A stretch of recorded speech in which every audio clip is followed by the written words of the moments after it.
Tal vez los panelistas pueden activar cámaras.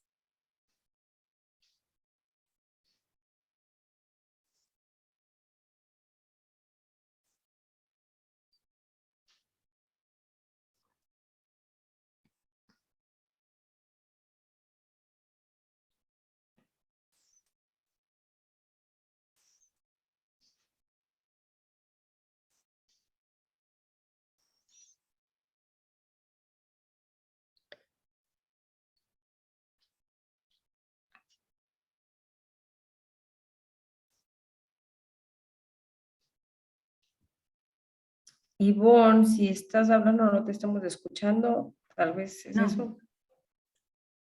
Ya te escuchamos, adelante. Buenas tardes a todas y todos. Desde el Sistema de Naciones Unidas en Costa Rica, a través de la Agencia de Naciones Unidas de Servicios para Proyectos UNOPS y la Oficina de Naciones Unidas para la Reducción del Riesgo de Desastres para las Américas y el Caribe, UNDRR, le damos la más cordial bienvenida a nuestro webinar de hoy, Infraestructura para la Acción Climática. Un evento paralelo en el marco de la 5ª reunión del Foro de los Países de América Latina y el Caribe sobre el desarrollo sostenible. Soy Ivonne Rodríguez de la oficina de UNOPS y les acompañaré como facilitadora de la sesión de esta tarde. Me permito a continuación presentar a las personas que nos acompañan en el panel, siguiendo el orden de participación en el foro. Señor Fabricio Feliciani, director regional de UNOPS para América Latina. Señor Alejandro Rossi, director de la Oficina Multipaís de UNOPS en Costa Rica, Panamá y la región Caribe. Señor Raúl Salazar, jefe de la Oficina de las Naciones Unidas para la Reducción del Riesgo de Desastres, Oficina Regional de las Américas y el Caribe. Señora Pilar Garrido, ministra de Planificación Nacional y Política Económica de Costa Rica, Mideplan. Señora Inés María Zamudio, directora general de la Unidad Coordinadora de Infraestructura Pública del Ministerio de Obras Públicas de Panamá. Y el señor Roberto Salazar, jefe de la Autoridad Nacional del Agua de Perú. Les agradecemos a todas y todos por aceptar nuestra invitación y sumarse a este evento. Agradecemos también a la CEPAL por el espacio abierto en el marco del Foro de los Países de América Latina y el Caribe sobre el desarrollo sostenible, para reflexionar hoy sobre un tema de relevancia y atención urgente, como es el desarrollo de infraestructura para la acción climática. La infraestructura es vital a la hora de hacer frente al cambio climático y desempeña un papel clave en las iniciativas de mitigación y adaptación. La infraestructura es también fundamental para que los gobiernos cumplan con los compromisos contraídos en el Acuerdo de París y la Agenda 2030, por lo que las decisiones en materia de infraestructura que se tomen hoy afectarán a las generaciones venideras. El más reciente estudio, elaborado por expertos de UNOPS, el PENUMA y la Universidad de Oxford en 2021, evidencia que la infraestructura es responsable del 79% de las emisiones de gases efecto invernadero, así como del 88% de los costos totales de adaptación. En este evento queremos compartir precisamente los principales resultados de dicho estudio y casos de éxito de experiencias positivas en desarrollo de infraestructura resiliente en América Latina. En pantalla pueden ustedes ver la agenda que tenemos para el día de hoy. Y sin más demora, para la apertura de este evento, cedo la palabra al señor Fabricio Feliciani, director regional de UNOPS para América Latina. Muchísimas gracias, Ivonne. Buenas tardes a todas y todos. Soy Fabricio Feliciani, director para América Latina y Caribe de UNOPS. Quiero reiterar algunas palabritas de bienvenida y a Ivonne lo dijo casi todo.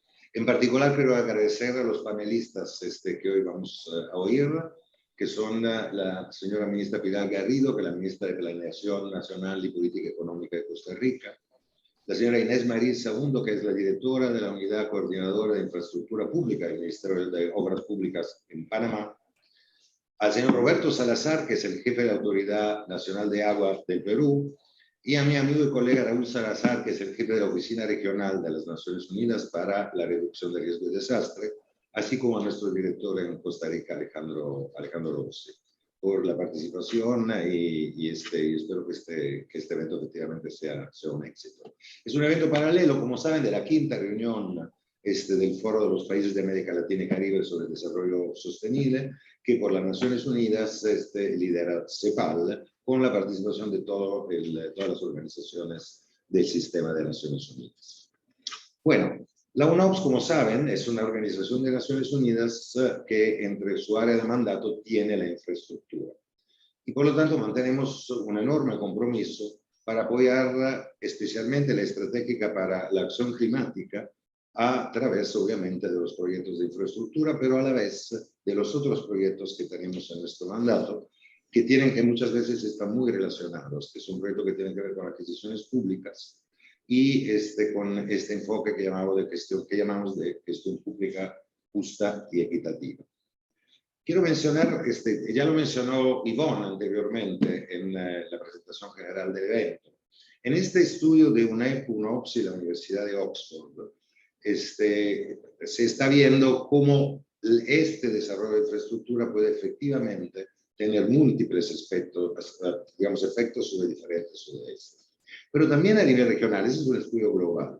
A nivel regional hay un estudio bastante reciente de CEPAL, que se llama Informe de la infraestructura resiliente, que nos arroja otro dato, que básicamente, según las colegas y los colegas de CEPAL, a fin de promover una cobertura universal de los servicios básicos solamente, o sea, aquella parte de los SDG que tiene que ver con aquello, necesitaremos invertir entre el 3.7 y el 7.4% del Producto Interno Lordo de nuestros países en América Latina, que es muy importante como punto de referencia. Ahora, ¿cómo vamos a invertirlo? Bueno, planificar infraestructura para un futuro nuevo, un futuro donde hay una transición hacia un mundo más resiliente, un mundo de más bajas emisiones, requiere un replanteamiento básicamente a todo nivel, sobre todo el sector público.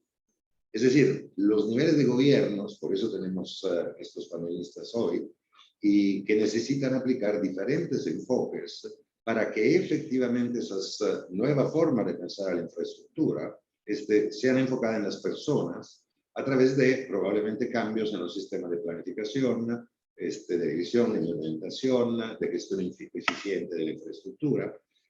Nos vamos a hacer preguntas quizás por primera vez en muchos, quizás desde siempre, sobre el destino final de cuando estas infraestructuras hayan terminado su vida útil, por ejemplo. Y eso tenemos que tenerlo en cuenta a la hora de hacer cuentas. Entonces, para renovar esos esquemas, que es evidente que hay que renovarlo, para un manejo más apropiado de la demanda de infraestructura que nuestros mismos países solicitan a través de la Agenda 2030, sobre todo de algunos de los objetivos de desarrollo, de los objetivos de desarrollo sostenible, como decíamos, bueno, ayudan los enfoques multidisciplinarios. Y en particular, nosotros hemos intentado, a partir de una serie de experiencias que hemos realizado en infraestructura y adquisiciones en varios países de América Latina, desde las Naciones Unidas, de promover este enfoque de gestión pública justa y equitativa.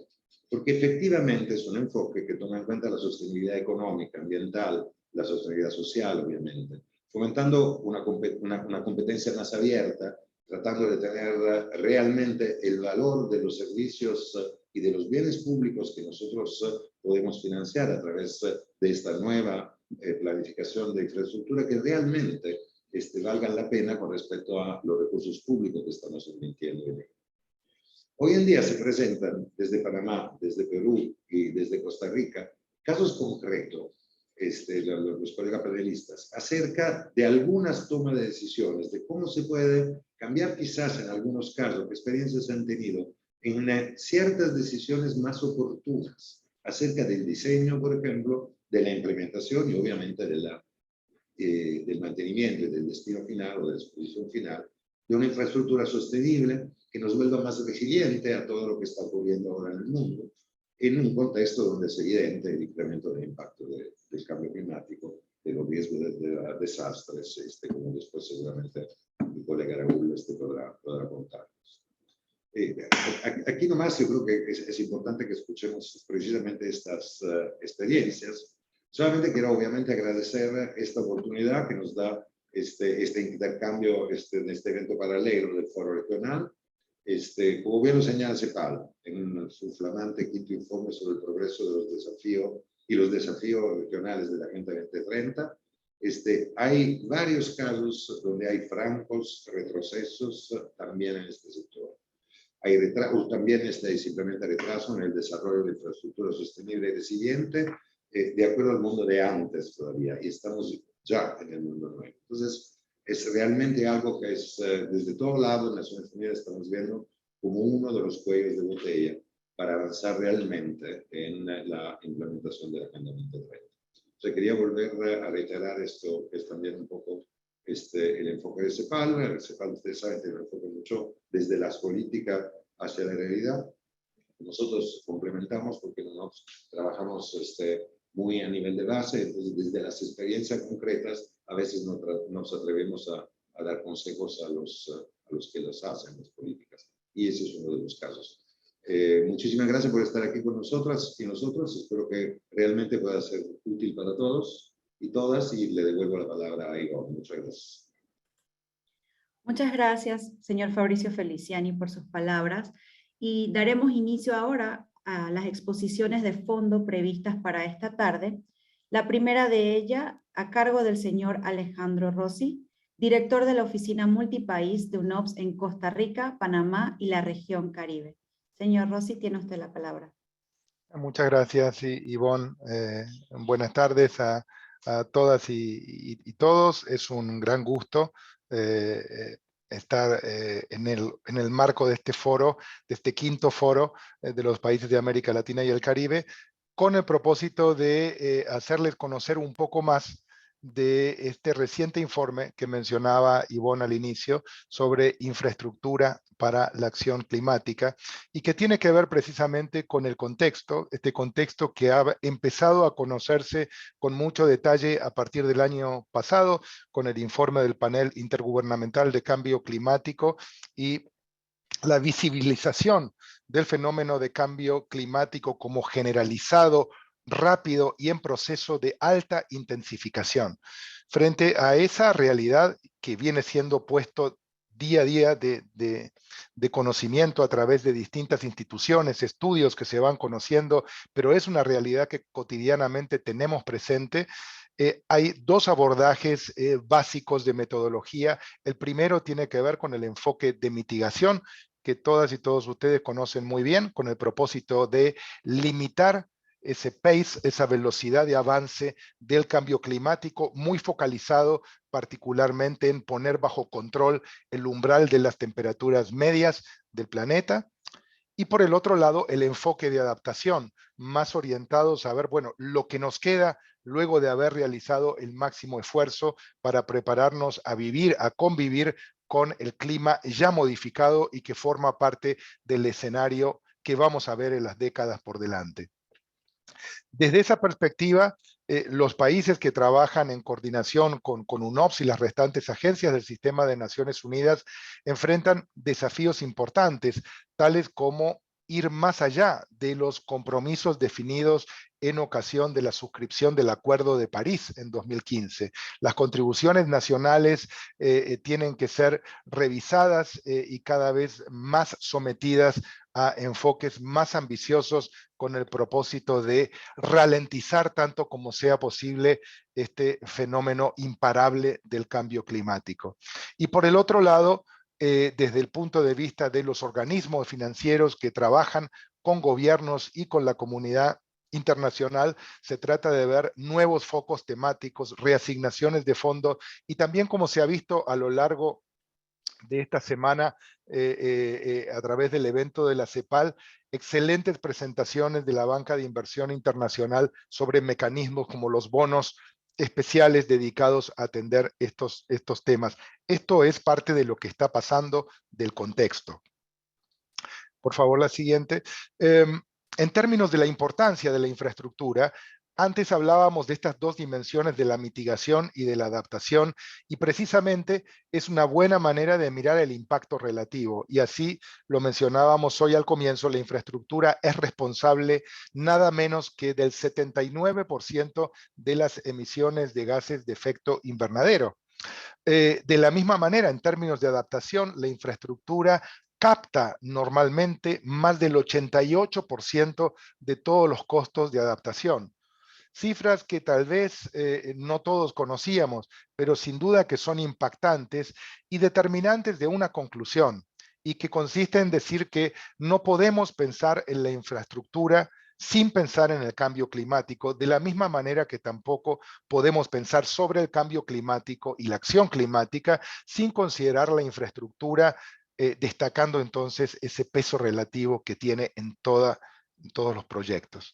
Finalmente, además de estas dos dimensiones de la mitigación y la adaptación, tenemos la dimensión del desarrollo sostenible, básicamente expresada en la mejor estrategia montada a nivel global hasta la fecha, también allá por 2015, que es la Agenda 2030, y donde la evidencia nos indica una vez más que la infraestructura tiene capacidad de influenciar hasta el 92% de las metas contenidas en esos 17 objetivos de desarrollo sostenible. Por eso es que alcanzar las metas previstas tanto en el Acuerdo de París como en la Agenda 2030 dependerá de cómo planeamos, ejecutamos y gestionamos nuestra infraestructura en el futuro. En ese sentido, les vamos a compartir, lo queríamos hacer en el marco de la sesión a través del chat, no lo estamos pudiendo hacer, pero les vamos a compartir a final de la sesión a todos y a todas quienes se hayan inscrito el documento elaborado, como decía Fabrizio, por el PNUMA, UNOPS y la Universidad de Oxford, que se denomina precisamente Infraestructura para la Acción Climática.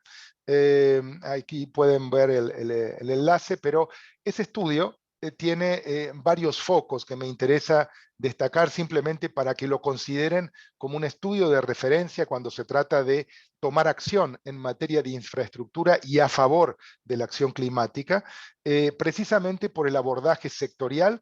Los sectores de infraestructura comprendidos incluyen energía, transporte, agua, residuos sólidos, comunicaciones digitales y construcciones, tanto de vivienda, hospitales, escuelas. Por el otro lado, tiene ese enfoque metodológico en acciones de mitigación, adaptación y naturalmente la cuantificación de progreso en las metas del Acuerdo de París. Y por último, tiene la visión multidimensional que es inherente a la Agenda 2030 con sus 17 objetivos de desarrollo sostenible. Hay un mensaje para destacar en este informe y es el que nos anima a reexaminar los proyectos de infraestructura en la región, es el concepto de infraestructura o desarrollo compatible con el clima. Este desarrollo compatible con el clima es definido como aquel que minimiza el daño causado por los efectos del clima y a su vez maximiza las numerosas oportunidades de desarrollo humano que presenta un futuro con bajas emisiones, más resiliente e inclusivo. Este concepto, que es netamente vinculado a la acción climática, tiene mucho que ver, muchos puntos de conexión con este enfoque que viene promoviendo UNOPS junto a varias de las agencias, fondos y programas del sistema de las Naciones Unidas, que es el enfoque de gestión pública justa y equitativa. Un enfoque para mirar todas las acciones de desarrollo que está concentrado en la idea de valor sostenible, maximizar transparencia y asegurar el valor sostenible del gasto público. Y eso se sustenta en 6 dimensiones de la mayor importancia que pasan, como aquí lo pueden ver en la imagen, por promover un servicio público de excelencia, asegurar integridad y transparencia en todas las acciones, promover la igualdad de género y diversidades en todos los proyectos, incorporar de manera efectiva la dimensión de la innovación y la tecnología, asegurar eficacia y eficiencia en la implementación y desde luego articular cada vez más, como lo ha indicado el secretario general reiteradamente, sobre la importancia de que el sector privado juegue un rol creciente en protagonismo, en inversión y en competencia abierta y transparente. Por eso vamos terminando de contextualizar esta conversación que vamos a tener el día de hoy en la idea de tener una infraestructura sostenible y resiliente y basada en 5 dimensiones que nos parecen de la mayor importancia para tipificar de alguna manera esta nueva generación de proyectos de infraestructura. Primero y principal, comenzamos y terminamos en las personas, por lo tanto, la participación pública, por supuesto, debidamente informada, debe estar presente en todas las fases de desarrollo de proyectos de infraestructura, desde la conceptualización hasta el diseño y fundamentalmente a lo largo de la implementación. En segundo lugar, lo que tiene que ver con la aceleración. La aceleración es clave tanto para conceptualizar proyectos en su fase de incubación, como también para gerenciar y brindar trazabilidad en tiempo real. La tecnología juega en esto un papel clave. En tercer lugar, es una infraestructura que debe estar basada en la evidencia con el propósito de asegurar estudios de base consistentes, proyecciones y racionales de implementación que sean consistentes. En cuarto lugar, lo que tiene que ver con la priorización, asegurando poner en el foco, por un lado, sí, las personas más vulnerables, como siempre. En segundo lugar, los ambientes más vulnerables. Tenemos que usar ambas herramientas para lograr priorizar por dónde utilizar recursos que siguen siendo escasos. Y por último, el enfoque de innovación con el propósito de asegurar que tanto los procesos, los materiales, las tecnologías y la manera de mirar las nuevas soluciones necesarias sea diferente a la que hemos usado hasta el presente. Para terminar la presentación, quiero referirme a una dimensión que siempre es importante, que es la del financiamiento. Y en este caso lo hemos hecho a través de un caso concreto, trabajando con uno de los pequeños estados insulares, me refiero a Santa Lucía en el Caribe, con la Estrategia Nacional de Financiamiento de Infraestructura, y a lo largo de la cual hemos trabajado con 15 agencias, 26 interlocutores clave, 36 proyectos diferentes de infraestructura y revisando 25 documentos de política pública nacional a fin de lograr hacer un match, una correlación entre necesidades y capacidades del sector financiero para poder abordar los enormes desafíos de infraestructura. Creemos que con este tipo de herramientas aplicadas se puede dar buena parte de la batalla para lograr cerrar la brecha en materia de infraestructura, tal como lo ha vuelto a poner en conocimiento este quinto informe de la CEPAL. Así que de nuestra parte, muchas gracias y quedamos abiertos a las preguntas que se puedan formular. Muchas gracias, señor Alejandro Rossi, por la presentación del informe elaborado por UNOPS, PENUMA y la Universidad de Oxford sobre infraestructura para la acción por el clima. Para terminar de integrar el contexto, escucharemos a continuación al señor Raúl Salazar, jefe para las Américas y el Caribe de la Oficina de las Naciones Unidas para la Reducción del Riesgo de Desastres. Tiene usted la palabra, señor Salazar. Muchas gracias.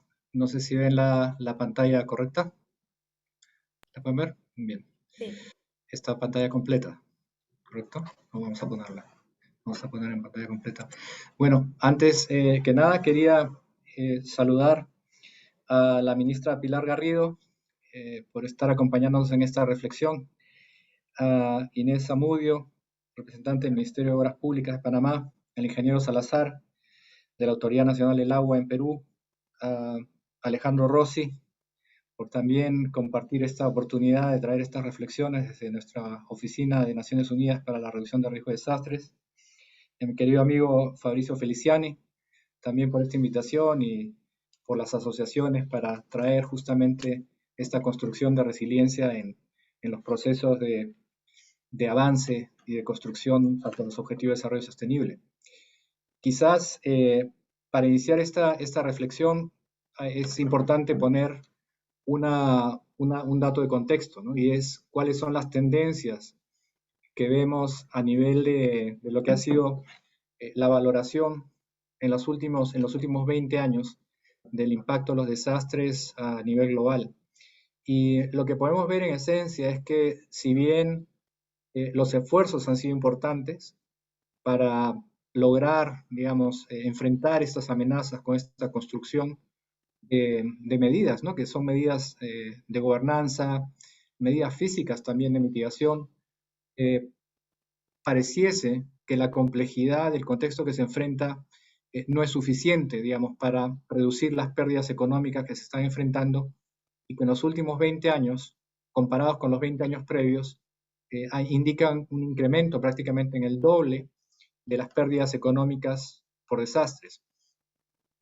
Y si uno mira qué significa este contexto para nuestra región, uno ve además que del conjunto de las pérdidas económicas que se tuvo en los últimos 20 años, la región de América y el Caribe absorbió prácticamente el 53% de las pérdidas económicas, lo cual señala además que es una pérdida que es desproporcionada en términos inclusive de la población que tiene nuestra región, de la extensión territorial de la región de las Américas comparada con otra región del mundo. Entonces, esto es un primer punto de alerta, en el sentido de llevarla a una primera reflexión de cómo estamos construyendo, sobre todo la parte de infraestructura física, que está a la base, si se quiere, una parte, pero una base importante, de lo que son las aspiraciones para el desarrollo sostenible hacia el 2030.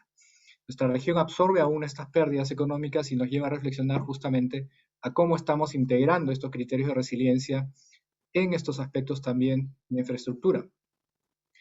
En el caso de la región, además, tenemos que tener una mirada subregional también. Es decir, las Américas tienen una diferenciación, si se quiere, por áreas geográficas, si uno lo mira, por ejemplo, Norteamérica, Centroamérica, Sudamérica y Caribe.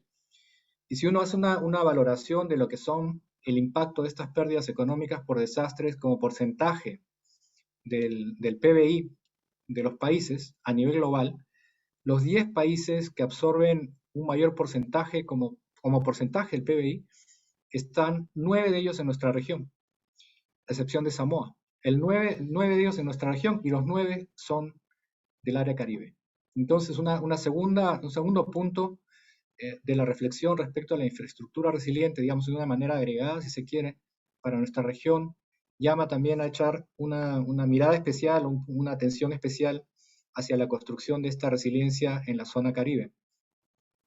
Y si uno quiere ahondar un poco más, tal vez, en cómo se compone cómo se componen estas pérdidas y hacia dónde quizás ahondar más esos esfuerzos, uno puede ver, por ejemplo, que en nuestra región, estas pérdidas económicas que hemos visto al inicio, que les presentaba estos datos, principalmente reflejan lo que son las pérdidas directas de lo que nosotros llamamos desastres de grandes dimensiones o de gran escala, que tienen dentro de la terminología que utilizamos, les llamamos los desastres intensivos. Pero existe otra gran categoría de desastres que son aquellos desastres de pequeña escala que afectan a una localidad de menor tamaño, que por una cota, si se quiere, de medición, son aquellos desastres que causan, por ejemplo, una afectación menor de 25 personas que fallecen por estos desastres, o que tienen una recurrencia, pero que tienen una recurrencia mucho mayor, es decir, son desastres de menor escala, ocurren con mayor frecuencia, y al mismo tiempo suman, si uno las acumula en el tiempo, tiene un impacto mucho mayor tal vez en estas pérdidas que lo que son los grandes desastres que sí vemos regularmente y que solemos medir. Y son estos desastres de pequeña escala los que tienen, si ven en el cuadro, el mayor impacto en lo que puede ser lo que estamos viendo hoy, ¿no? Lo que entendemos por infraestructura para el desarrollo. Estamos viendo, por ejemplo, el impacto que tienen estos pequeños desastres, estos desastres extensivos, pequeños pero de recurrencia, muy frecuente, en términos de hospitales, escuelas, caminos, infraestructura de agua, energía. Y estos son quizás, como les decía, yendo al detalle, son aquellos desastres que son más difíciles de abordar porque ocurren por lo general en pequeñas localidades, en los distritos que están alejados o aquellos distritos que no cuentan con una capacidad o una preparación o una percepción, si se quiere, a futuro mayor de cómo abordar esta construcción de resiliencia. Quizás si uno puede ver los retos en esta escala. Ahora, una tercera reflexión, que sí es posible abordar la resiliencia, sí es posible lograrla a través de la infraestructura o la mejora en la infraestructura o las medidas de mitigación, en este caso para infraestructura resiliente. Si uno ve, por ejemplo, estos son los resultados de un estudio que se hizo para el 2007 en Tabasco, que fue una localidad que fue afectada por inundaciones en el 2007 muy intensas, que tuvieron estos resultados de pérdidas. En el año 2007 se tuvo cerca del 9.5% del PBI del Estado en pérdidas por desastres, y en el intermedio entre el 2007 y el 2010, el Estado de Tabasco hizo una inversión muy intensa en obras de mitigación para inundaciones, acompañadas también de medidas de cambio de comportamiento, relocalización en algunas zonas vulnerables, que llevaron que en el año 2010, ante una situación similar de lluvias intensas en la misma zona con las mismas frecuencias, y esto se pudo comparar justamente para poder hacer estos análisis, llevaron a unas pérdidas que fueron del 1.7% del PBI del Estado. Aproximadamente el cálculo que se hizo fue de un ahorro de cerca de $3 por dólar invertido en las obras de mitigación. Es decir, se perdieron casi 9%, 10% del PBI del Estado en el 2007, obras de mitigación en la mitad, y ante un fenómeno similar se reduce prácticamente en 8 puntos del PBI del Estado de Tabasco. Y si uno quiere también ahondar, por ejemplo, ya a la obra misma, ¿no? A la obra misma, a la calificación de la obra, este estudio, por ejemplo, que se hizo para el caso de Colombia, nos muestra lo que es el ratio de costo-beneficio de las medidas previas a la decisión o la planificación o el diseño de la obra, frente a medidas, por ejemplo, como la relocalización o el mejoramiento de infraestructura frente a los desastres. El ratio de costo-beneficio es mucho mayor cuando estas decisiones se toman al momento que se está planificando o diseñando la obra, o se tienen en cuenta, por ejemplo, medidas para información respecto al manejo de usos suelos. Quizás para terminar,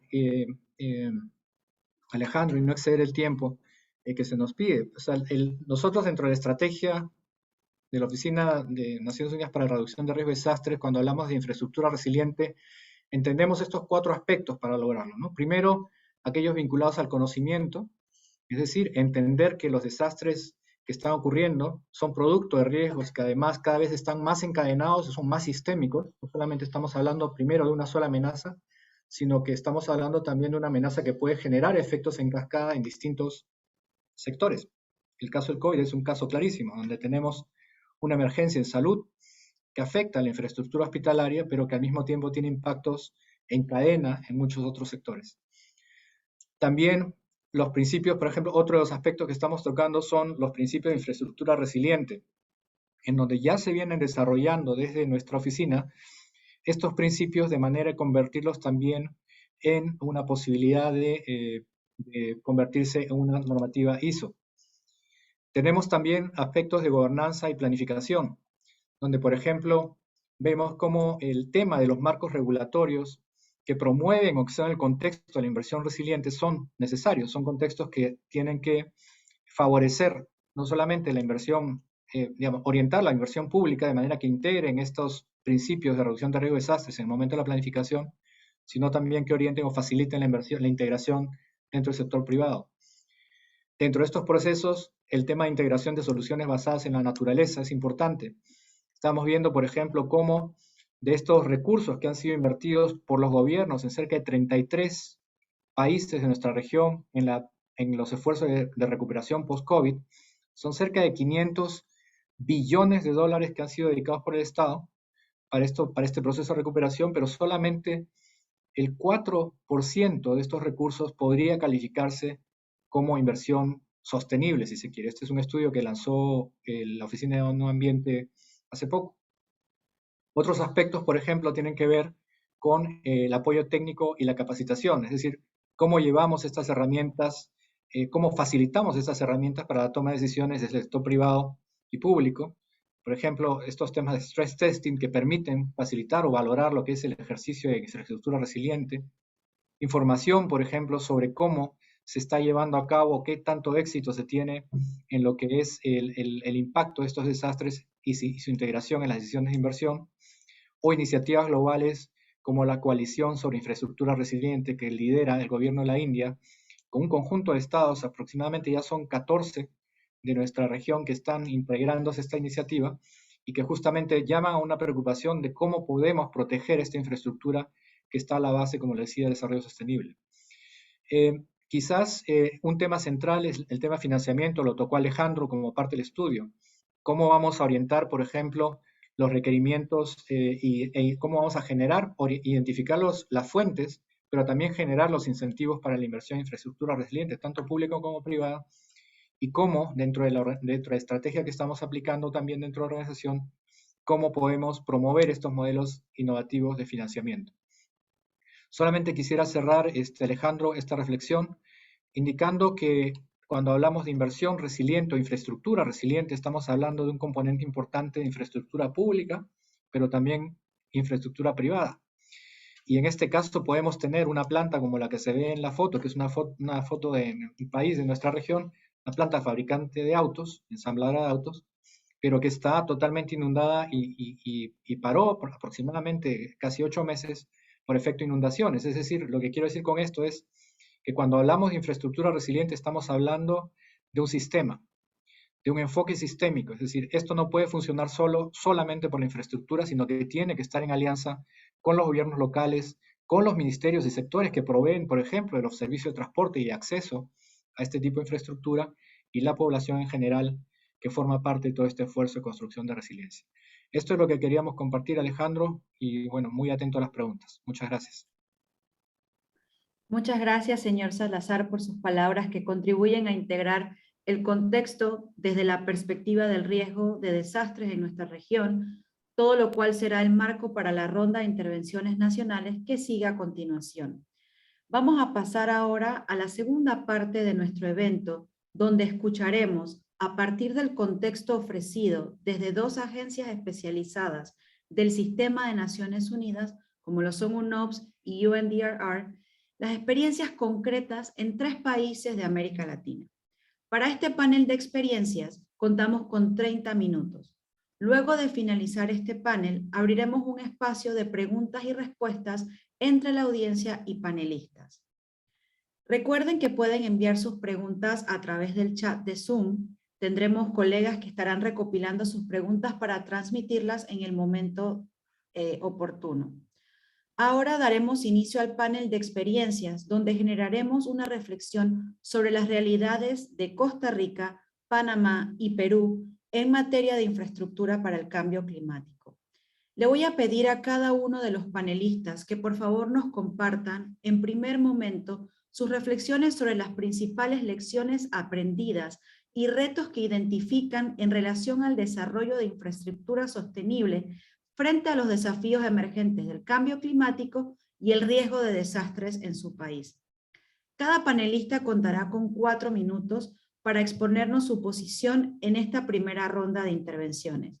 Invito a iniciar esta ronda a la ministra Pilar Garrido, jerarca del Ministerio de Planificación Nacional y Política Económica de Costa Rica. Adelante, señora ministra. Bueno, buenas tardes a todos y a todas y muchísimas gracias por la invitación a la UNOPS a participar de este panel privilegiado. Quisiera señalar también que para nosotros en Costa Rica, entre las lecciones aprendidas y también de los desafíos, varias cosas. El primer punto es que se necesita tener una visión clara de transformación productiva, una visión clara del desarrollo sostenible a largo plazo y desde luego que eso va acompañado de proyectos de inversión clave y además que puedan ser territorializados en función de criterios preestablecidos en términos de lo que es verdaderamente la infraestructura resiliente. El segundo elemento tiene que ver con el desarrollo de marcos de política pública y herramientas también conceptuales y metodológicas que nos lleven ahí. Por eso es que hemos venido desarrollando un conjunto de guías para todo el ciclo de vida de los proyectos de inversión pública, donde se incorpora este enfoque de infraestructura resiliente y donde se incorpora no solamente una mejor gestión del riesgo de desastre, sino también que se incorporan criterios que tienen que ver ya con la mitigación y adaptación climática. Hay un elemento adicional que pasa por fortalecer las capacidades del conjunto de los actores que hacen parte del Sistema Nacional de Inversión Pública y quienes por el diseño constitucional en nuestro país también están fuera, como las instituciones autónomas o los gobiernos locales, que representan además cerca del 82% del total de la red vial nacional, lo cual les hace actores, y en eso yo comparto con lo que señalaba Raúl ahora, muy importantes para lo que es llevar a cabo estos procesos.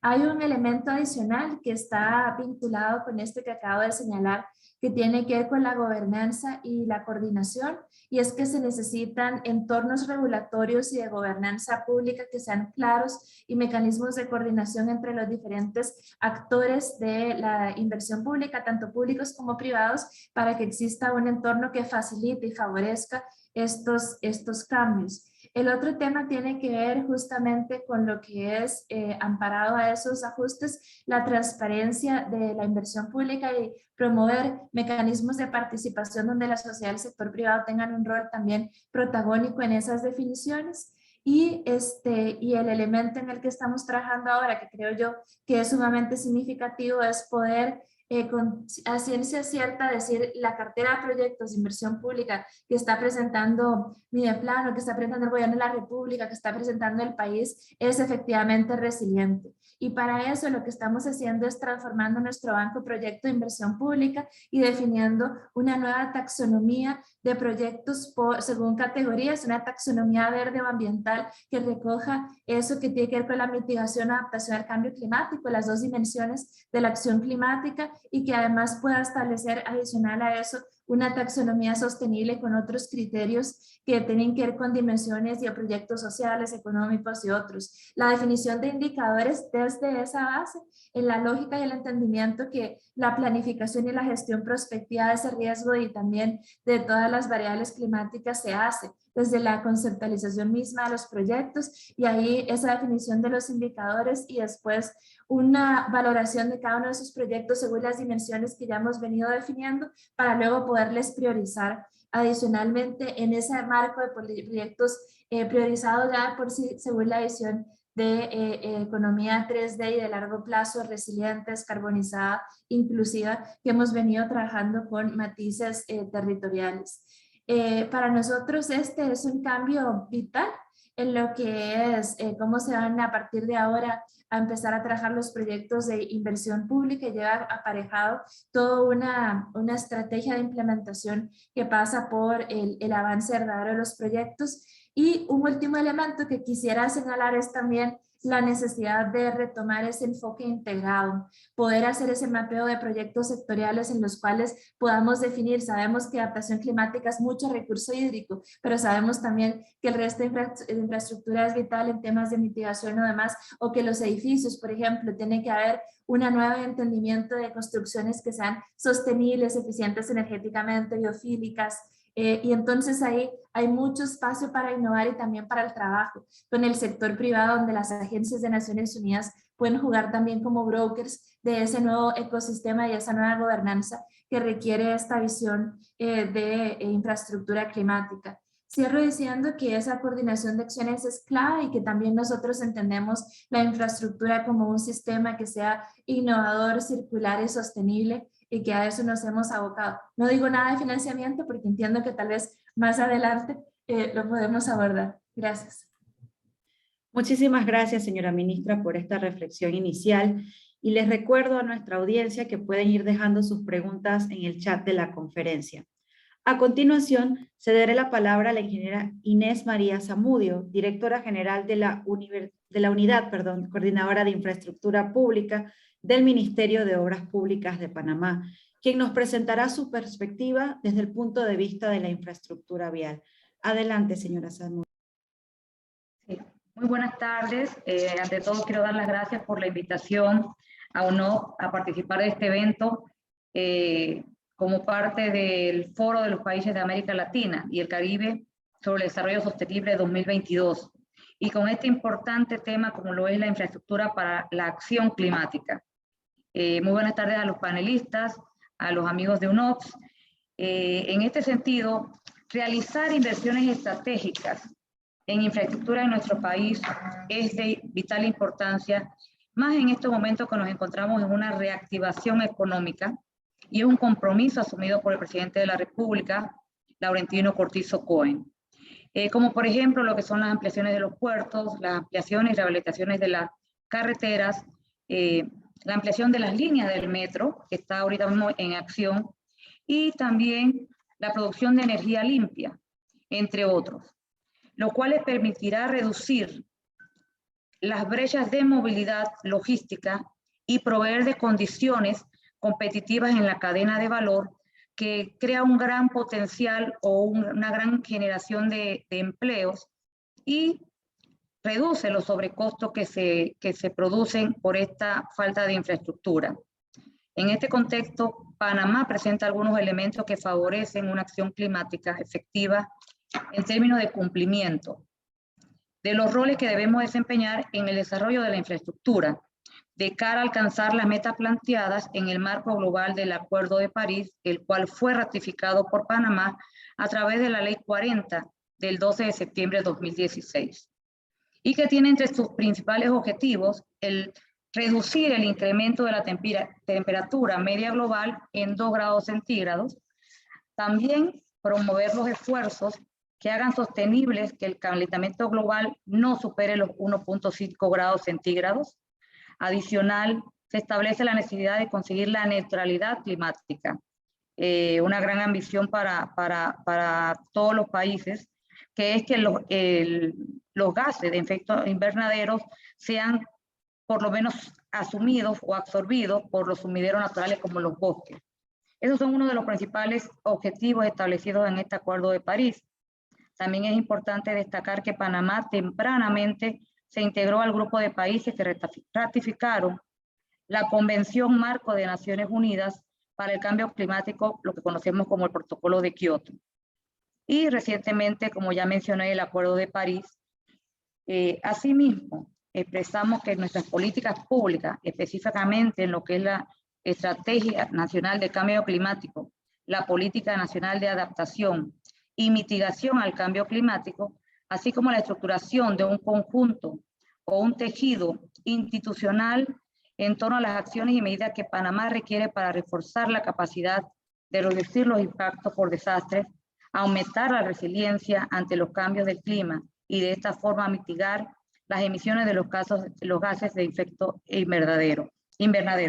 Es importante destacar que el Plan Estratégico del Gobierno 2020-2024 se enmarca también estos compromisos y está basado en los 5 pilares que se establecen en este plan estratégico, que lo diré a continuación, que es el buen gobierno, el Estado de Derecho, economía competitiva que genere empleos, combate a la pobreza y la desigualdad, educación, ciencia, tecnología y cultura.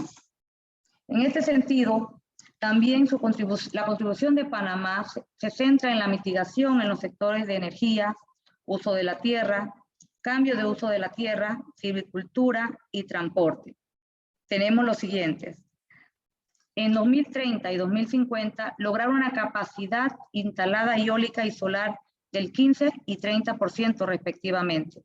Impulsar el uso de nuevas tecnologías para hacer más eficiente la generación, el almacenamiento, la transmisión y la distribución de energía. Reforestación de zonas degradadas, electrificar el transporte público y ampliar el sistema del metro actual en la ciudad de Panamá. Por su parte, las contribuciones declaradas por Panamá, centradas en la adaptación para la reducción de los impactos de la variabilidad climática mediante la construcción de resiliencias en los sectores vulnerables, son focalizados en la gestión de aguas y bosques. Es indiscutible también que el cambio climático ha llevado a Panamá a buscar mecanismos y acciones que permitan crear las estrategias necesarias para la prevención, protección y corrección de los problemas ambientales que estamos enfrentando. Con este compromiso, la administración del gobierno del presidente Cortizo Coy aprobó la reglamentación que crea el Sistema Nacional de Datos de Adaptación al Cambio Climático, una plataforma para recabar y generar información estratégica sobre la vulnerabilidad, el riesgo climático y las amenazas a seres humanos, ecosistemas, sistemas productivos e infraestructuras causados por el cambio climático, a fin de crear respuestas de políticas públicas para adaptarse a estos cambios.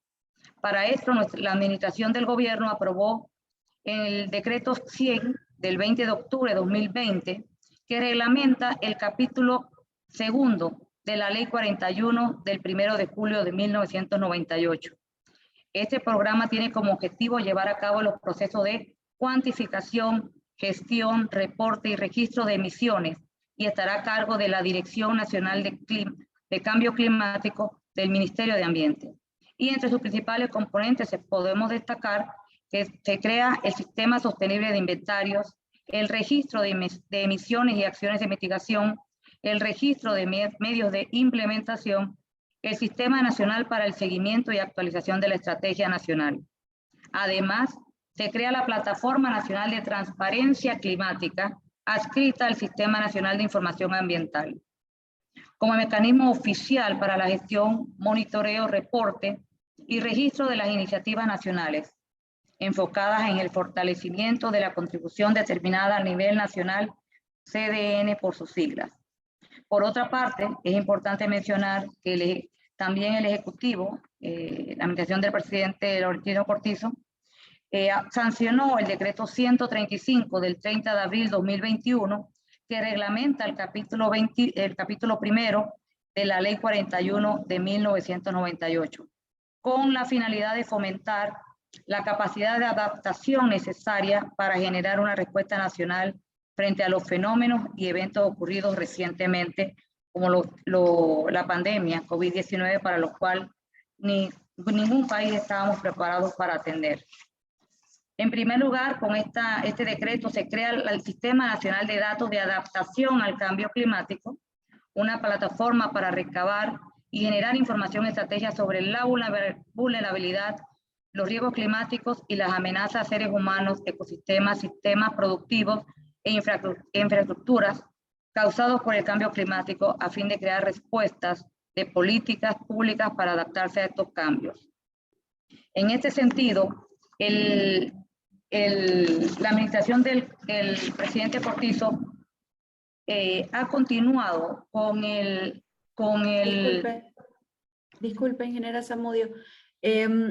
Hay una pregunta adicional que creo que ahí podría abordar estos puntitos que quedaron pendientes, que cada intervención es de 4 minutos y usted perdone. Oh, de acuerdo. Disculpe, y muchísimas gracias por su intervención, ingeniera. A continuación, me gustaría darle la palabra al ingeniero Roberto Salazar, jefe de la Autoridad Nacional del Agua de Perú, a fin de que nos pueda compartir sus reflexiones sobre las principales lecciones aprendidas y retos que identifican en relación al desarrollo de infraestructura sostenible frente a los desafíos emergentes del cambio climático y el riesgo de desastres en su país. Adelante, señor Salazar. Sí, muy buenas tardes con todos y con todas. Mi agradecimiento por la invitación a Fabricio Feliciano, director regional de UNOF, a Alejandro Rossi. Saludo a la ministra del Ambiente, a Pilar Garrido y a Inés María Zamudio. Desde la Autoridad Nacional del Agua es un honor estar en este momento en este quinto foro. Y bueno, vamos a pasar a comentar.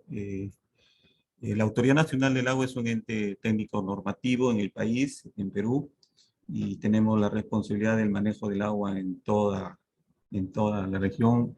Nuestra oferta de agua supera los más de 2.000 millones de hectómetros, de los cuales solamente aprovechamos el 1.5, que es lo que está disponible por la distribución territorial.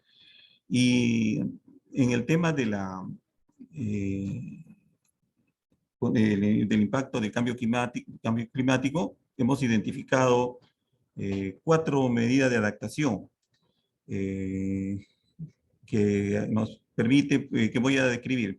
En primer lugar, el AJU 23, que es la implementación de la infraestructura hidráulica mayor para uso multisectorial en las cuencas vulnerables al cambio climático, Aquí se viene trabajando en el tema muy fuertemente en las presas. Nosotros como país tenemos en el último inventario 743 presas, de las cuales estamos priorizando e instrumentando para darle seguridad hídrica al país y sobre todo en el norte de nuestro país, donde se han presentado los últimos fenómenos del Niño, donde nos ha impactado fuertemente con una fuerte inversión en desastres naturales, tanto de infraestructura hídrica como de vidas humanas también, y al cual estamos haciendo frente, haciendo la automatización, la instrumentación de manera automatizada que nos permita tomar las decisiones de carácter inmediata, en tiempo real. Se viene también trabajando con la reconstrucción con cambios para el tema de la minación, presas de las minadoras, que nos permita reducir los efectos de los fenómenos del Niño que se han registrado muy frecuentemente. En mi experiencia yo tenía una evaluación que estos periodos eran cíclicos de entre 15 a 20 años, pero actualmente estos se han reducido a periodos mucho más cortos. Después tenemos el otro AJU 23, que es la conservación y recuperación de infraestructura natural para la regulación de los servicios ecosistémicos hídricos en cuencas vulnerables al cambio climático.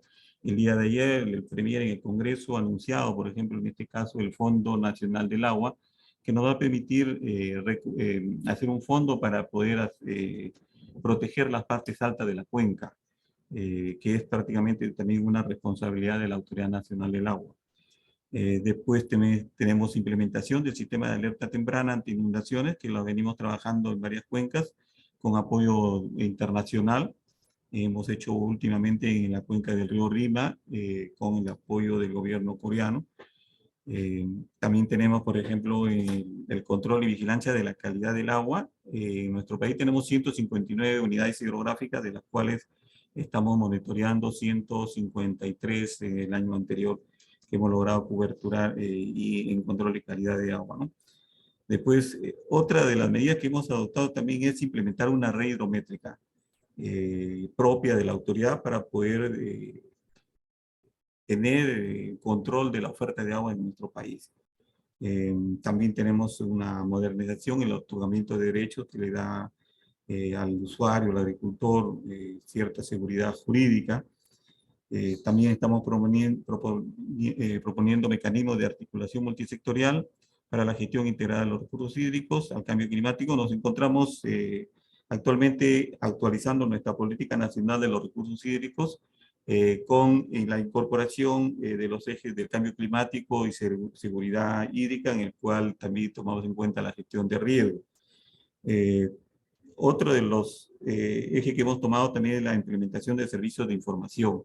En el mes de diciembre del año pasado pusimos a disposición de nuestro país de manera gratuita de acceso a través de las redes, el Observatorio del Agua, donde está colgado y transparentado toda la información que se genera en la Autoridad Nacional del Agua. Se pueden ver ahí toda la información, infraestructura, licencias, los reservorios, el almacenamiento de los reservorios, las emergencias, las defensas ribereñas, los puntos críticos, los desastres que se presentan en su momento están de manera en tiempo real a disposición de todo nuestro país. Es de acceso libre y no tiene ningún costo para la población.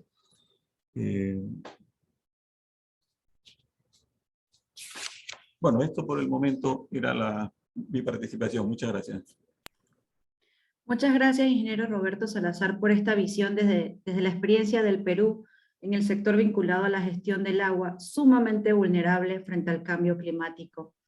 Quizá la próxima pregunta necesaria para este panel de expertos es, sin lugar a dudas, ¿cuál es la visión desde su entidad con respecto a los mecanismos de financiamiento de infraestructura sostenible en el contexto de cambio climático y riesgo de desastres notoriamente incrementados para la región?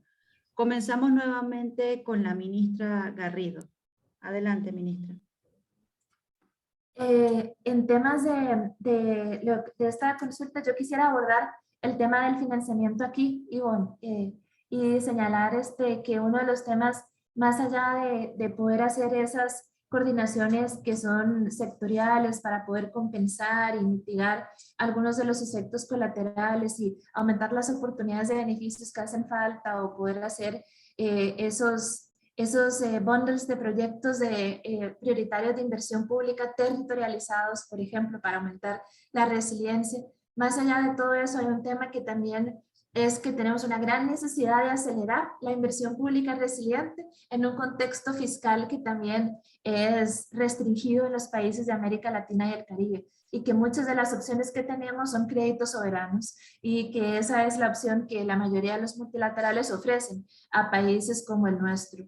Quisiera poner en valor que en temas de adaptación climática, más allá de los acuerdos que se vienen tomando en las COP, es muy importante poder movilizar esos recursos, y que ahí hay un trabajo importante para poder conectar fondos de inversión con lo que son ya precisamente los portafolios de proyectos resilientes priorizados con datos, con toda esta visión de este desarrollo que complemente la acción climática en todas esas dos dimensiones, y que además contribuya a mayor bienestar económico y social para nuestras poblaciones.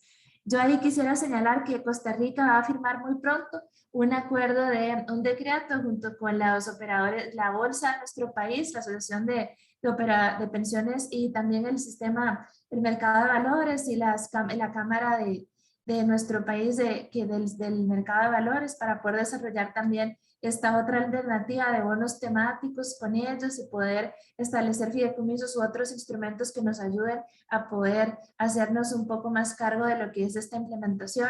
Las APP siguen siendo un pendiente muy grande en nuestro país. Queremos acelerar esa implementación. Hay un tema de acelerar y hacerlo bien, teniendo una muy buena preinversión, teniendo los datos de implementación sumamente afinados de lo que implica un proyecto de esta naturaleza. También en materia de mantenimiento hay un trabajo que por la acción climática es necesario de poner en valor. Normalmente asumimos compromisos presupuestarios o crediticios o de mecanismos alternativos de bonos temáticos para la parte de formulación y construcción, y se nos olvida la de mantenimiento, que además es donde está el grueso de los costos a posteriores que es necesario desarrollar. Ahí hay algo que, eso es algo que tenemos pendiente como Sistema Nacional de Inversión Pública, y que es necesario desarrollar con visión sectorial. Creo también que mediante esas otras emisiones o bonos de impacto social o alguna articulación adicional es posible hacerlo, o por ejemplo poner en valor lo que es el esfuerzo que se hace en términos de conservación de, por ejemplo, el patrimonio natural, o lo que se hace en soluciones basadas en naturaleza, monetizarlo, y con esos recursos poder invertir un paquete de infraestructura resiliente comprobada con la nueva taxonomía verde de proyectos del Banco de Proyectos de Inversión Pública nuestro. Creo que ahí hay muchísimas oportunidades para avanzar de manera conjunta, y que son uno de los grandes pendientes. Por ejemplo, un toolkit, por ejemplo, que podamos desarrollar con apoyo de la UNOPS, Oxford y el PNUMA en temas de financiamiento, por ejemplo, de infraestructura resiliente, sería sumamente valioso, y en el cual visualizo que beneficiaría mucho a nuestros países. Sé que los países de menor desarrollo relativo del Caribe tienen un camino y una brecha mucho más urgente y también mayor necesidad, pero también ahí hay mayores oportunidades de financiamiento que para países en transición como el nuestro, que hay otro tipo de recetas. Pero bueno, la innovación otra vez es la clave en temas de implementación y financiamiento, y creo que ahí en tejer ese ecosistema es que debemos abocar todos nuestros esfuerzos, una vez garantizado que efectivamente los proyectos son verdes. Gracias. Muchas gracias, señora ministra. Quiero aprovechar para recordarle a la audiencia que nos pueden dejar sus preguntas en el chat de la conferencia, y recordarle a nuestros panelistas que cuentan con 3 minutos para responder las preguntas. En esta ocasión quiero cederle la palabra a la ingeniera Inés Zamudio para que pueda... Sí. Buenas tardes nuevamente. Bueno, en el marco o en lo que es la unidad coordinadora de infraestructura pública, creada a través de un memorando de acuerdo con la oficina de UNOPS, a partir de 2016, constituye un gran esfuerzo importante y estratégico para la institucionalización de la gestión de la inversión pública en infraestructura, que ha venido madurando y consolidándose a través de los años. Experiencias en países avanzados como Inglaterra y Australia demuestran que esta perdón la palabra, de la gestión de proyectos de inversión pública en entidades especializadas genera un valor agregado en términos de métodos, herramientas, flujos y procesos para encarar el desarrollo de infraestructura compleja. La brecha de financiación, pérdida de dinamismo y el peso de la inversión del presupuesto público nos han llevado a evolucionar para tener una eficiencia y eficacia de la inversión pública, la cual es una alta carga financiera de la deuda. El desarrollo de proyectos a través de alianzas público-privadas, otro compromiso de la administración del presidente Cortizo, fue aprobada por la Ley 93 del 19 de septiembre de 2019 y reglamentada bajo el Decreto Ejecutivo 840 del 31 de diciembre de 2020. En este punto es importante mencionar que el propulsor de esta ley es el ministro de Obras Públicas, Rafael Sabonge, institución al cual está adscrita la UCIP. Esta brecha de financiación estimada en el Hub Global de Infraestructura del G20 incluye los esfuerzos para alcanzar el cumplimiento al 2030 dentro de los plazos pactados, lo cual podría representar una inversión de 3.5 a 4% del Producto Interno Bruto en desarrollo de infraestructura, una asignación que para Panamá significaría unos 2.000 millones por año. Sí es importante destacar, y que es de conocimiento de una situación global, que el producto de la pandemia, todos estos esfuerzos sufrieron un impacto y estamos retomándolo con una fuerte inversión en infraestructura pública. El desarrollo de la infraestructura en el contexto post-COVID tiene que encarar desafíos estructurales y coyunturales que hoy en día afloran con mayor claridad. Uno de estos desafíos tiene que ver con la pérdida de dinamismo y el peso de la inversión en los últimos años frente al gasto del presupuesto público, lo que en parte ha determinado la desaceleración y pérdida del ritmo del crecimiento de la economía en general. Con ello, un primer desafío que afrontamos y un compromiso de la administración es retomar la inversión pública como un instrumento dinámico de la economía global. Y en este punto, hasta aquí será mi intervención. Muchas gracias. Muchas gracias, señora Zamudio. Y a continuación le cedemos la palabra al señor Roberto Salazar.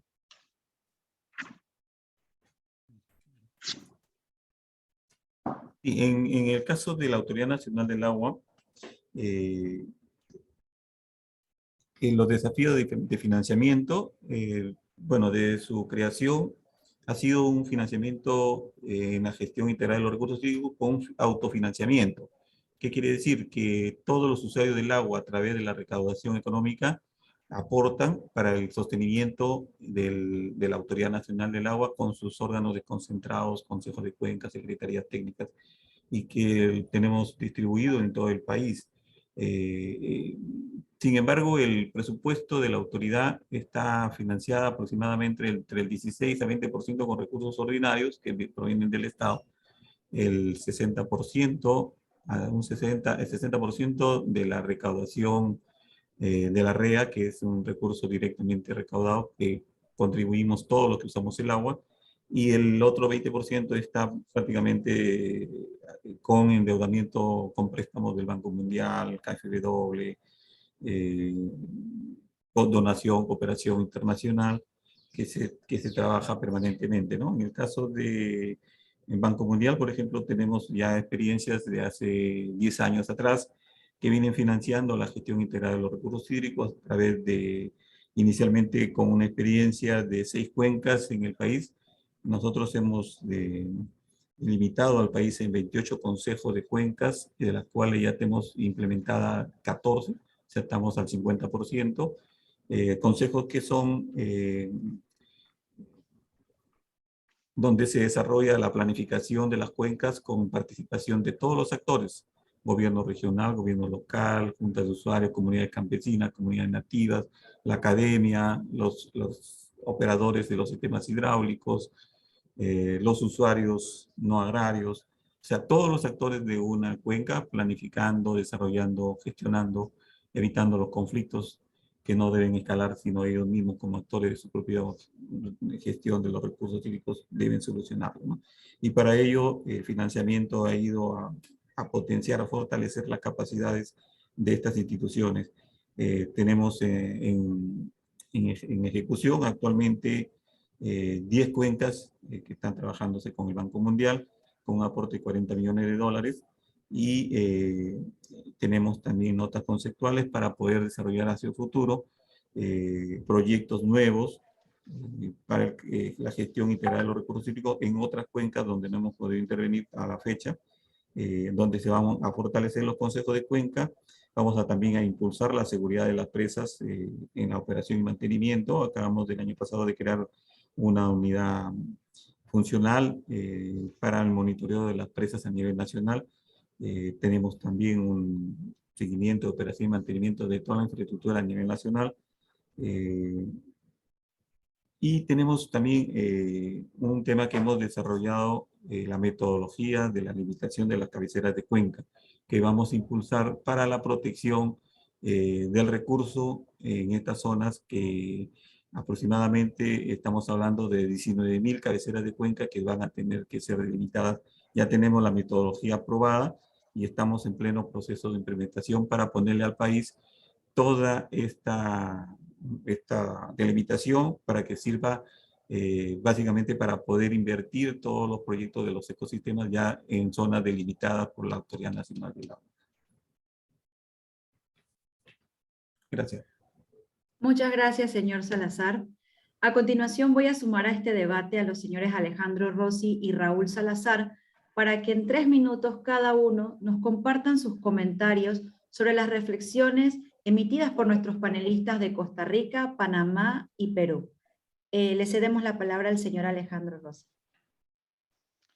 Muchas gracias, Ivonne, nuevamente. Y ciertamente las presentaciones son todas muy enriquecedoras porque suman distintas perspectivas y manera de reaccionar a una situación que es común. Pero naturalmente dentro de los enfoques sectoriales y dentro de los enfoques de país hay una respuesta diferencial que definitivamente, en mi opinión, enriquece mucho, digamos, el debate y la paleta de herramientas que se disponen. Desde lo mencionado por Pilar, voy a hacer como pares ordenados entre cada uno de los presentadores y los temas que abordaron. Pilar destacó muy claramente este enfoque que termina en definitiva en un banco de proyectos de inversión con una taxonomía verde que redefine un poco el eje y el enfoque sobre esa nueva generación de proyectos. Un desafío que es complejo para estructurar, pero mucho más difícil aún para implementar. Entonces, obviamente, a partir de estas apuestas crecientes que va haciendo Costa Rica, definitivamente hay que ligar ese banco de proyectos con el segundo componente de su intervención, vinculado a enriquecer las herramientas para el financiamiento, tanto con estos bonos temáticos que ella refería, como también con el tema de las APPs y de los distintos enfoques para monetizar el ambiente, que no quiere decir ponerle precio a la naturaleza para subastarla, sino que tiene que ver con identificar ese capital natural a la hora de generar incentivos económicos que en lugar de ser perversos y que orienten a la destrucción, motiven precisamente a la preservación y ampliación del capital natural.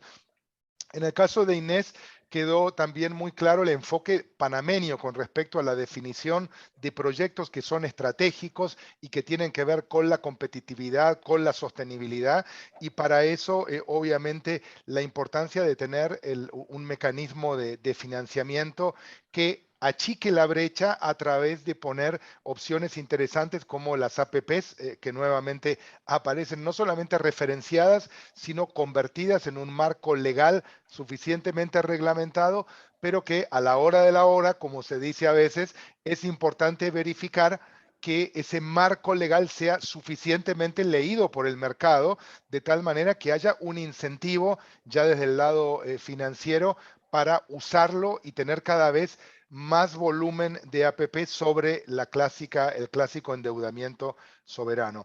Y también muy interesante en los enfoques de Roberto con respecto desde la Autoridad Nacional del Agua, obviamente un organismo que tiene la finalidad de proveer regulación políticas, pero también destacando un poco esa mirada en el conocimiento sobre medidas eficientes de adaptación que son relacionadas con el elemento tal vez más valioso del ecosistema, especialmente en un país como el Perú, que es el agua, pero naturalmente a partir de ahí desarrollando un esquema de financiación de esa regulación con una serie de herramientas que hasta ahora han permitido acompañar el esfuerzo, pero donde tal vez cabe la reflexión, ¿qué pasará en un entorno de cada vez más presión y de herramientas cada vez más sofisticadas, si la solución pasará por ir incrementando el esfuerzo que hacen los distintos sectores que él mencionaba, los usuarios, las autoridades, en fin, todas las que contribuyen, o si habrá que pensar en algunos incentivos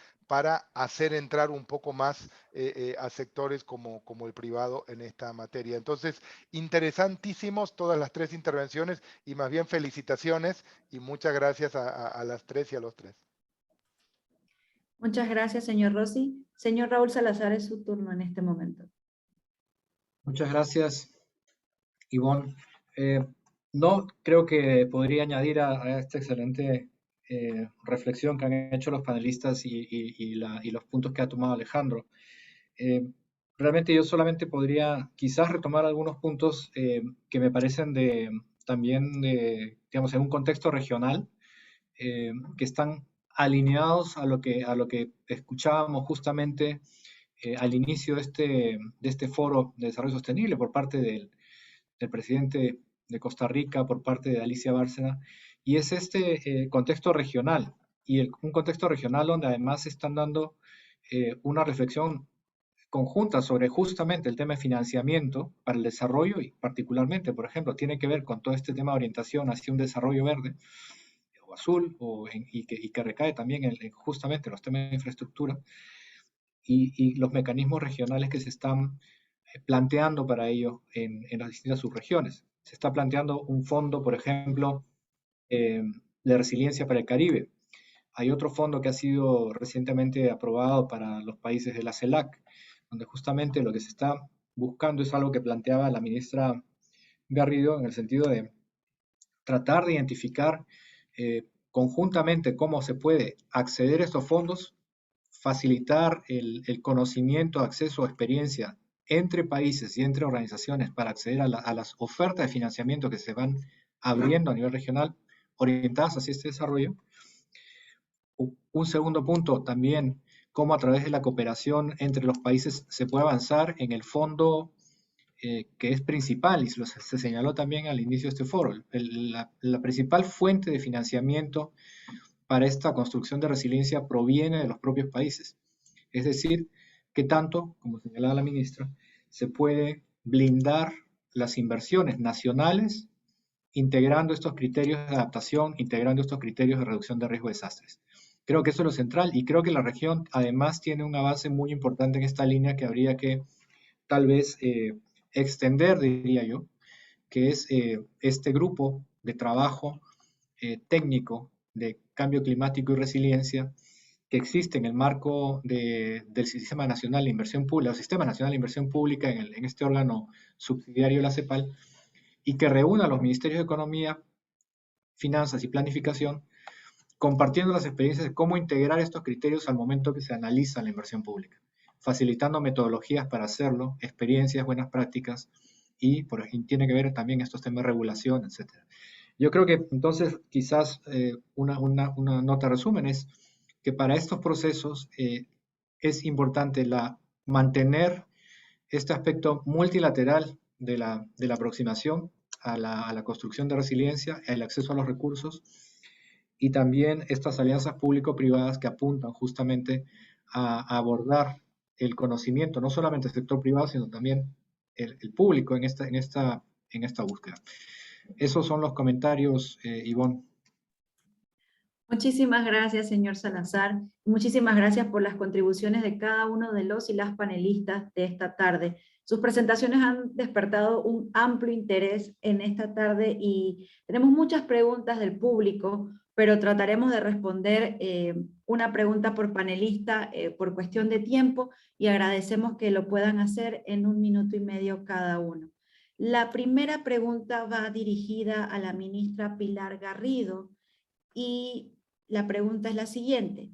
¿Cuáles son los cambios que deben darse en la política pública para lograr una planificación de infraestructura regional resiliente?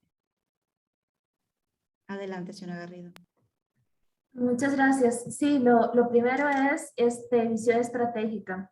Hay muchísimas veces lo que hacemos son proyectos de naturaleza sectorial que son con una mirada a corto plazo y que además integrados entre sí nos suman a una visión de desarrollo resiliente, descarbonizado, inclusivo, y ahí es donde es muy importante que haya un ente, sea un ministerio de planificación o un ente rector, la presidencia o alguien de esa naturaleza que pueda articular y coordinar esos esfuerzos bajo una visión intencionada de un desarrollo resiliente a largo plazo. El segundo tiene que ver con la modificación de las herramientas y los instrumentos.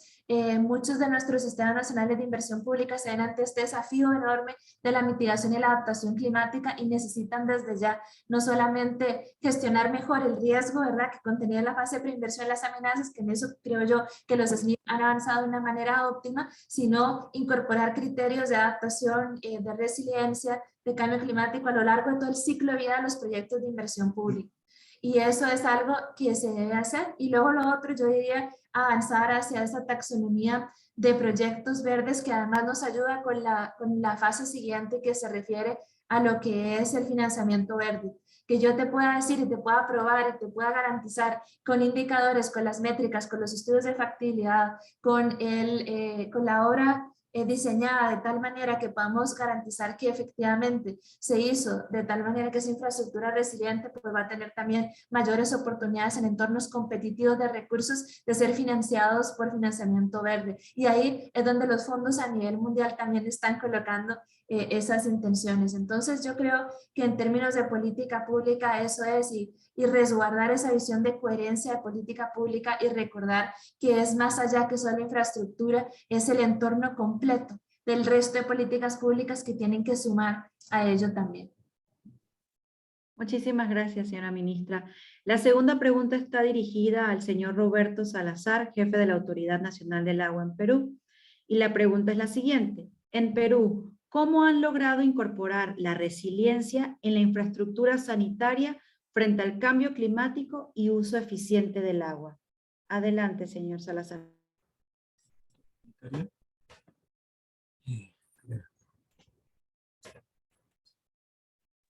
Bueno, en realidad como autoridad la infraestructura sanitaria no está a cargo nuestro. Eso está a cargo del Ministerio de Vivienda, Construcción y Saneamiento. No lo podría atender directamente. Podemos trasladarle al Ministerio la consulta y le podemos responder, ¿no? ¿Qué están haciendo ellos con respecto a ese tema de la consulta? Sí. Muchísimas gracias, señor Salazar. La siguiente pregunta está dirigida para la ingeniera Inés María Zamudio, directora general de la Unidad Coordinadora de Infraestructura Pública del Ministerio de Obras Públicas de Panamá, y la pregunta es la siguiente.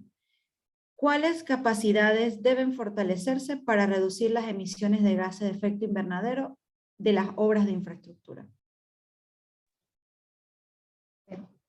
Gracias nuevamente por la oportunidad. No, definitivamente que, digamos que las legislaciones están dadas. Panamá cuenta con una amplia gama de leyes que tienden a evitar estos grandes problemas del clima.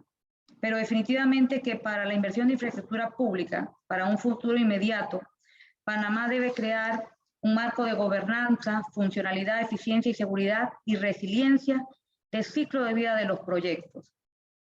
Generación de empleo y capacidades y transferencia del conocimiento a nivel local. Es muy importante llevar todas estas acciones que se hacen a nivel nacional a todos los gobiernos locales. Hoy en día que se ha trabajado, ya viene desde la administración pasada, lo que es una descentralización, que es tan importante para el desarrollo de nuestras comunidades. El abordaje de los impactos sociales por género y ambientales, como lo que es el carbono, la resiliencia, la adaptabilidad en este cambio climático. También debemos alinear estrategias económicas y de desarrollo, incluyendo aspectos como el medio ambiente a nivel nacional. Que todos los proyectos que se desarrollan, tanto dentro del sector privado como en el público, tiendan a tener los controles ambientales, que como ya dije anteriormente y mencioné las leyes ya creadas y puestas en marcha por esta administración, se cumplan. Solo de esta forma vamos a poder hacer y cumplir con los compromisos adquiridos internacionalmente. Gracias. Muchas gracias, señora Zamudio. Quisiera aprovechar nos llegó otra pregunta para el señor Roberto Salazar, jefe de la Autoridad Nacional del Agua de Perú, y darle la oportunidad para que la pudiera responder. La pregunta es la siguiente: ¿cuáles acciones de adaptación al cambio climático exitosas para Perú podrían replicarse en la región para fortalecer la gestión integral de la infraestructura hídrica? Nosotros hemos implementado en nuestro 28 delimitado Consejo de Cuenca, que ya tenemos, como dije, 14, hemos trabajado haciendo los planes de gestión de cuencas con participación de todos los actores. Esta planificación es la que debe desarrollar la cuenca de aquí en adelante. O sea, cada cuenca que tiene su plan de gestión es cómo debe desarrollarlo, ¿no? Ese es un instrumento de gestión que nos ha servido para poder manejar la problemática en cada una de las cuencas intervenidas por parte de la autoridad.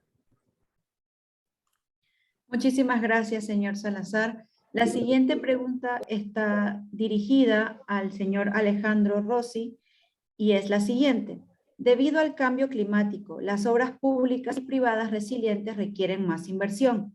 ¿Qué porcentaje ha incrementado el costo de las obras debido al cambio climático? Es una pregunta muy buena, Ivonne. Muchas gracias por la formulación. Y no es una pregunta que tenga una respuesta sencilla. Tal vez me parece que lo más práctico para usar un poco material que ya hemos compartido a lo largo de esta presentación es un poco usar el caso que mencionaba Raúl Salazar con respecto a este análisis que se había hecho en Tabasco entre 2007 y 2010, donde una vez que se habían puesto en funcionamiento una serie de medidas orientadas a la resiliencia, se había logrado asegurar un ratio de 1:3, en el sentido de por cada dólar invertido había 3 de rentabilidad en términos de poder atacar los impactos frente al riesgo de desastres que habían sido muy menores una vez que ya estaban en sitio las medidas. Y esta es un poco la reflexión conceptual, digamos, porque a veces poder decir, bueno, dependiendo de qué proyecto de infraestructura se verá en qué consiste adaptar esa infraestructura. A veces puede tener con aumentar secciones en los drenajes, donde evidentemente hay una carga adicional, básicamente no a nivel de diseño, sino a través de materiales. En otros casos tiene que ver con un diseño mucho más ambicioso que probablemente tenga algunos costos adicionales, pero en términos conceptuales, como digo, lo que va a ocurrir es que una inversión adicional realizada para tener una mejor infraestructura, a la larga evita el efecto del deterioro de esa infraestructura en el mediano y largo plazo.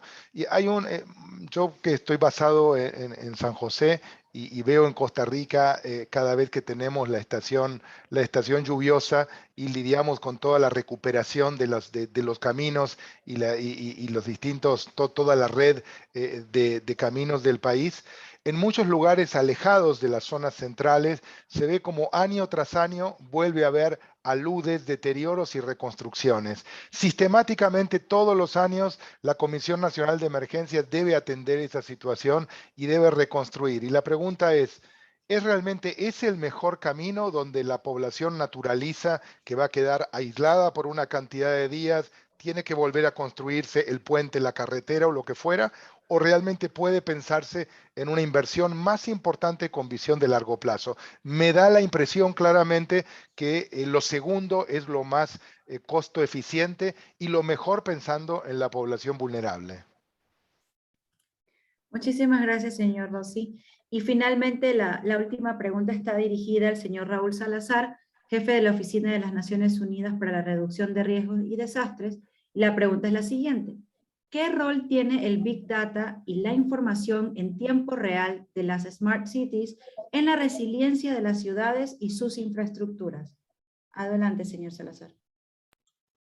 Muchas gracias, Ivonne. Ese es un tema que veníamos conversando hoy por la tarde justamente con Alejandro y mis colegas, en donde estamos, por ejemplo, viendo cómo la información que proveen los medios sociales se están utilizando para conseguir, obtener información, por ejemplo, de cuestiones esenciales como densidad poblacional, movimientos migratorios, por ejemplo, ¿no? De población, esto se ha visto a través de la migración en la región, y tomar medidas de mitigación, de acompañamiento, de atención. En el caso de las ciudades no es diferente. Esta información que se puede obtener en tiempo real, utilizando las plataformas como Facebook, por ejemplo, pueden ayudar a tomar decisiones de planificación, por ejemplo, de concentración o uso de servicios, de atención a la población. Se puede ubicar, localizar la población en zonas expuestas y tener ciertas medidas también de mitigación más directa, digamos, ante el impacto de una amenaza, pero de manera directa y vinculada a la infraestructura, tiene muchísimo valor. La información está ahí, no necesariamente la información se tiene clasificada o de manera accesible para poder ser utilizada en la planificación de decisión de inversión pública, por ejemplo, ¿no? Y eso es importante y eso se ha ido recalcado en distintas instancias de esta discusión del foro. Entonces, la información está, es posible y es necesaria y tiene un valor y se ha aprobado en el caso de las ciudades de manera muy efectiva. El caso de COVID es un ejemplo, cómo se han utilizado, por ejemplo, las aplicaciones para desarrollar políticas de información, de conocimiento, de ubicación frente a la pandemia, ¿no? Por ejemplo. Entonces, yo creo que son ejemplos muy concretos de cómo esto es una gran fuente de construcción de resiliencia. Muchas gracias, señor Salazar, y muchas gracias por las valiosas contribuciones de cada uno de nuestros panelistas de esta tarde y por responder estas preguntas tan interesantes que nos llegaron al chat. A continuación, vamos a escuchar las palabras de cierre del evento a cargo del señor Alejandro Rossi. Muchas gracias, Ivonne, nuevamente. Y fundamentalmente a esta altura, primero agradecerles profundamente, en primer lugar, a nuestras ponentes y a nuestro ponente para contestar estas preguntas tan interesantes y responder con tanta honestidad, pero también con tanta integridad acerca de cuáles son las posibilidades, cuáles son las oportunidades que realmente existen en cada país, de manera que muchas gracias a la ministra Pilar Garrido por su enfoque siempre creativo y muy bien estructurado, la presentación también que nos hizo la ingeniera Inés Zamudio con la experiencia recogida a lo largo de varios años de gestión, nada menos que en la entidad que se ocupa de motorizar la enorme infraestructura que ha desarrollado Panamá durante los últimos años, y desde luego también sumamente agradecidos con el ingeniero Roberto Salazar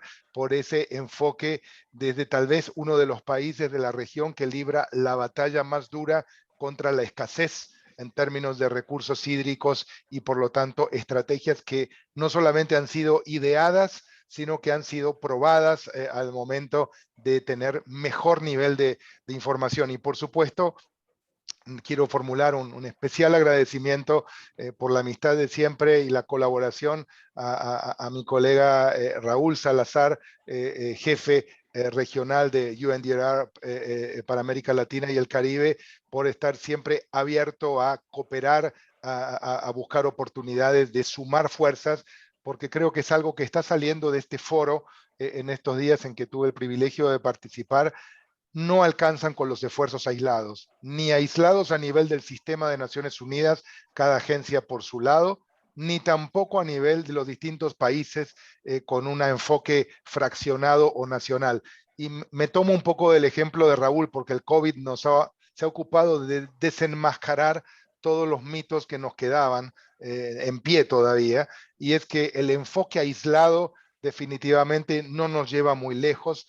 nos lleva retrospectivamente a un feudalismo del siglo XXI en el que claramente no vamos a encontrar las respuestas y por lo tanto en esta sociedad del conocimiento lo que mejor podemos hacer es tener un enfoque solidario, sinérgico, inclusivo, y creo que a eso es un poco lo que he notado en las 3 intervenciones y por supuesto también la de Raúl. Así que más bien me tomo el atrevimiento en nombre de UNOPS y agradeciendo que nuestro director general regional Fabrizio Feliciani estuvo dándonos las palabras de apertura, pero me tomo el atrevimiento de provocarlos, de invitarlas para que sigamos generando este espacio de debate que seguramente nos lleve a sumar más voces de la región, más saberes y probablemente una visión más eficaz. Muchísimas gracias y a todas y todos los participantes que han seguido a lo largo de esta presentación.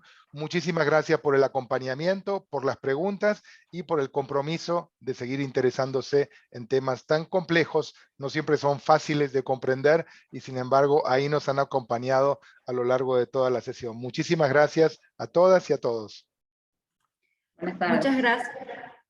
Muchas gracias al señor Rossi por su mensaje de cierre y a todas y todos los participantes en este evento por el interés y las preguntas formuladas. A nuestros distinguidos panelistas y les damos las gracias por compartir su tiempo y experiencia sobre este tema tan importante. Hemos llegado al final del evento y queremos antes de irnos recordarles que quienes deseen recibir más información pueden escribir a lcr@unops.org o seguir las redes sociales de las organizaciones participantes para enterarse sobre futuros eventos en esta materia. Nuevamente, muchísimas gracias por su presencia. Esperamos que el evento haya sido de utilidad y continuaremos compartiendo enfoques desde los distintos países, instituciones y actores para hacer frente a los desafíos que tenemos por delante en materia de infraestructura para el cambio climático, para no dejar a nadie atrás. Muchas gracias. Muchas gracias. Muchas gracias. Gracias. Muchas gracias a todos. Hasta luego, gracias. Buenas tardes. Muchísimas gracias a todas y a todos.